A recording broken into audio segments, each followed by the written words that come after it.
Oi, gente! Hoje a gente vai falar do sistema SBC Web, que é um sistema de apoio à organização e gerenciamento dos eventos da Sociedade Brasileira de Computação. Falando um pouco do escopo desse sistema, ele vai ter 3 áreas principais: a do administrador, a do organizador e a do usuário. Então, o administrador ele vai ficar responsável pela criação, edição de eventos e também selecionar organizadores para as edições. Os organizadores, por sua vez, já sendo cadastrados pelos administradores, ficarão responsáveis pela programação do evento, a inclusão e remoção de atividades e cadastros de espaços onde ocorrerão os eventos. Já os usuários poderão acessar o sistema tanto por forma anônima quanto por login, caso queiram se cadastrar. Nesse último caso o usuário se cadastre, eles vão poder favoritar as atividades e receberão atualizações sobre a programação 1 hora antes do início do evento. Eu sou o Guilherme Ramos e vou falar a parte de requisitos do sistema, começando por requisitos funcionais. A criação de eventos, então o administrador poderá criar eventos fornecendo suas informações pertinentes. Atribuição de organizadores. Um administrador deve poder atribuir um usuário como organizador de uma edição do evento. Edição de eventos, né? Um organizador poderá editar informações de eventos. Criação de atividades. Um organizador poderá cadastrar as atividades que compõem a programação do evento, indicando em qual local serão realizadas. Edição de atividades. Um organizador poderá editar as atividades que compõem a programação do evento, incluindo o local que serão realizados. E remoção de atividades. Um organizador poderá remover as atividades que compõem a programação do evento. Não só isso, também há o cadastro de espaços disponíveis, né? Um organizador poderá cadastrar os espaços disponíveis para determinada atividade de um evento. Consulta de eventos, né? Aqui já o usuário poderá consultar os eventos de suas respectivas atividades de forma anônima ou não. Cadastro de usuários. O usuário poderá ser cadastrado no sistema, podendo ter um papel de apenas um usuário base ou de um organizador. Favoritar atividades, né? Um usuário logado deve poder favoritar atividades, né? Ele salva as atividades como favorito.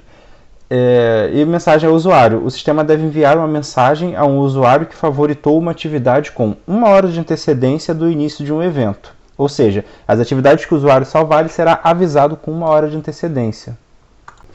Por último, mas não menos importante, os requisitos não funcionais. Temos aqui integridade, que basicamente o administrador é o único que pode modificar um usuário, né? E que o organizador é o único que pode modificar um evento e suas atividades. Tem também confiabilidade, né, que em a cada 1000 execuções, não mais do que 2 podem apresentar falhas de software, por padrão, né, bem padrão.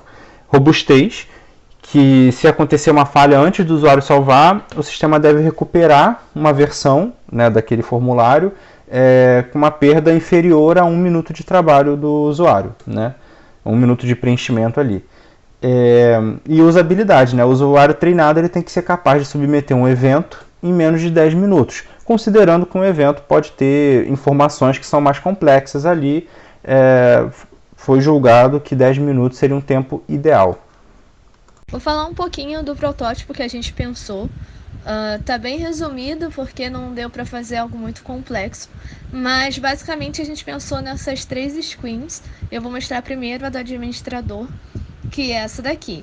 Quando o ADM realiza o login, ele vai para uma outra página onde ele pode criar o evento, editar o evento, agendar o evento. Aqui embaixo já ficam os carrosséis de eventos já criados, caso ele queira também poderá clicar em cima do evento para editar. Aqui na simulação de que ele cria um evento, ele vai adicionar no formulário todas as informações que ele quer para aquele evento, o que a gente recebeu do sistema. O nome do evento, a sigla, o URL, a data do evento, se é uma edição única ou se é uma edição anual, e principalmente vai cadastrar os organizadores que ele quer para cada evento. Já os usuários terão acesso a essas 5 páginas: a home, a chamada, as inscrições, a organização e a programação. Lembrando que se um usuário se cadastrar, ele vai poder favoritar uma ou mais atividades e também vai receber a programação 1 hora antes do início do evento. Bom, essa mais ou menos seria a nossa ideia de protótipo, depois da gente ter mapeado os requisitos do sistema que a gente quer. E fizemos essa versão mobile por enquanto, mas nada impede que também tenhamos uma versão web. Bom, agora a gente está saindo um pouco dos slides para ir para a documentação do projeto para falar sobre os casos de uso. Por questão de tempo, a gente não vai ler cada um detalhadamente, mas a gente vai explicar um pouco nossas decisões e a estrutura que a gente escolheu. Então, para começar, nós estamos nessa estrutura de tabela, onde a gente tem aqui um código.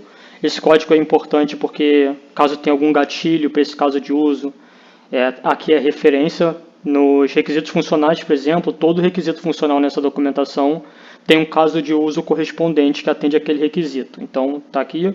Aqui a gente tem um nome também para ele, os atores envolvidos, uma descrição pré e pós condições se existirem, e um cenário principal, que todo caso de uso vai ter, e cenários alternativos e cenários de exceção, caso tenha, né?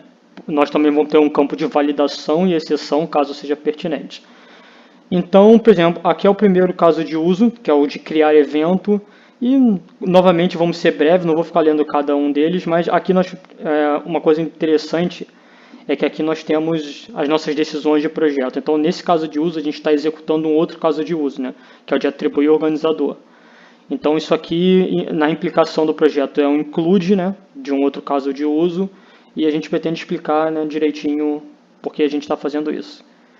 Então, no cenário alternativo também tem o mesmo trigger para outro caso de uso, que é o próximo, que é o de atribuir organizador, caso de uso para atribuir um organizador, né? Então, percorrendo, editar a informação do evento, lembrando que essa documentação vai estar toda disponível, cadastrar atividade, cenário principal, e aqui, por exemplo, a gente volta no campo de restrição e validação. Aqui, para cadastrar atividade, a gente decidiu acrescentar que tem essa restrição aqui, né, que o sistema vai checar se o espaço está disponível na data do evento e no horário da atividade. Caso seja uma positiva, prossegue no cenário principal. Caso seja uma negativa, vai para esse cenário de exceção. O espaço não está disponível. O sistema manda uma mensagem. Então, editar a atividade do organizador, todos os atores, né, vão estar explicitados também na documentação e tal. Remover atividades, cadastrar espaço, consultar evento, um outro caso de uso. A gente optou na consulta deixar tudo acoplado, né? E o consulta é interessante porque, como cenário alternativo, a gente decidiu atrelar a consulta à habilidade de favoritar uma atividade. Então aqui tem o trigger desse caso de uso 10, e aqui como esse trigger está no cenário alternativo, isso aqui vai ser traduzido como um extend no diagrama. Então, cadastrar o usuário no sistema.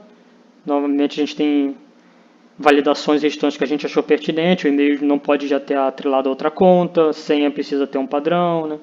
Aí, o cenário de exceção, caso o e-mail já esteja utilizado, manda uma mensagem. E aqui é o caso de uso daquele trigger, né, de favoritar a atividade, do caso de uso 8.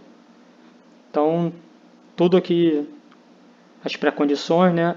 Aqui é interessante, porque para favoritar você precisa estar logado no sistema. A gente botou isso como pré-condição, mas para consultar não, porque tem um requisito que o usuário pode logar no sistema de forma anônima, né? E novamente nós temos como atores o usuário e também o organizador, que existe uma espécie de generalização entre eles. Então o organizador ele é um usuário também, né? E ele pode acessar o sistema. Temos um sistema de enviar mensagem também, que o ator é o próprio sistema. Fazer login, aqui o fazer login a gente tem um caso de uso à parte, que é validar o usuário, né? E basicamente esses são os nossos 13 casos de uso, né? Que nós chegamos nesse diagrama aqui que vai ser falado mais à frente.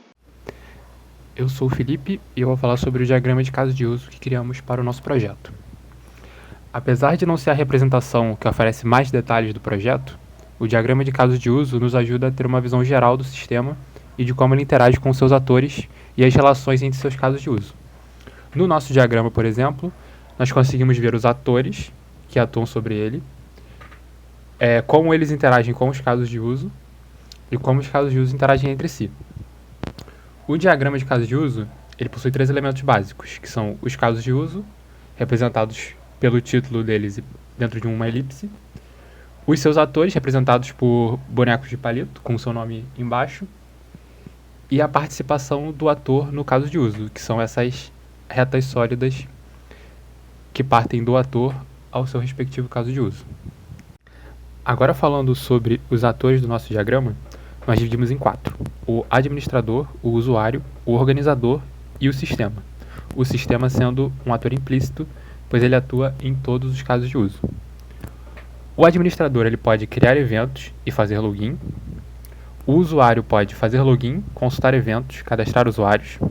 E o organizador pode editar atividades, cadastrar espaço, editar informações do evento e remover atividade.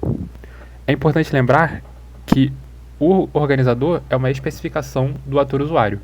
Então, todos os relacionamentos do usuário também se aplicam ao organizador, mas o organizador possui relacionamentos específicos dele. Então, um organizador pode fazer logins, consultar eventos e cadastrar usuários, mas um usuário não pode editar atividades nem cadastrar espaços.